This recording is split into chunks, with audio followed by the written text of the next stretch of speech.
তুমি কি তোমার লেগস ম্যাসিভ সাইজ বানাতে চাও কিন্তু বুঝতে পারছো না কোন এক্সারসাইজগুলো ফলো করবে? তো এই ভিডিওটাকে লাস্ট অবধি অবশ্যই দেখো। দেখো, লেগস এমন একটা মাসেল, বডি বিল্ডারদের ক্ষেত্রে বলছি, সেখানটাতে হেভি ওয়েটের থেকে বেশি ম্যাটার করে রেপিটেশন।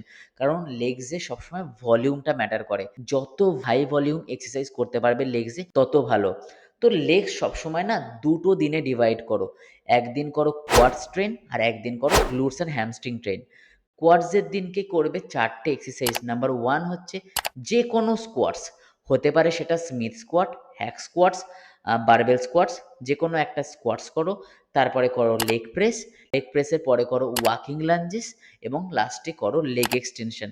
আর তার সাথে দুটো কাফের এক্সারসাইজ অ্যাড করে নাও, স্ট্যান্ডিং কাফ রেজেস বা সিটেড কাফ রেজেস। সেকেন্ড ডেতে করবে গ্লুটস আর হ্যামস্ট্রিং। গ্লুটস হ্যামস্ট্রিংয়ে করবে চারটে এক্সারসাইজ। নাম্বার ওয়ান এক্সারসাইজ হচ্ছে আরডিএল রোমানিয়ান ডেডলিফট। সেখানে তুমি ডাম্বেল ইউজ করতে পারো বা বারবেল ইউজ করতে পারো। জেনারেলি আমি ডাম্বেলটাকে বেশি প্রেফার করাই। ঠিক আছে। সেকেন্ড এক্সারসাইজ হচ্ছে বালগেরিয়ান স্প্লিট স্কোয়াটস। ঠিক আছে, এটা তোমার গ্লুটস আর হ্যামস্ট্রিং মাসেলস খুব সুন্দরভাবে ট্রেন করে। তারপরে আছে তোমার লেগ কার্ল, এবং সবার লাস্টে আছে হিপ থ্রাস্ট বা গ্লুট ব্রিজ। তো এই চারটে এক্সারসাইজ তুমি যদি তোমার ওয়ার্কআউটে অ্যাড করতে পারো, তুমি দেখবে তোমার লেগের সাইজ ড্রামাটিক্যালি চেঞ্জ হচ্ছে। আর হ্যাঁ, আমি সবসময় একটা কথাই বলি, ওয়ার্কআউট কখনোই 100% রেজাল্ট দেয় না।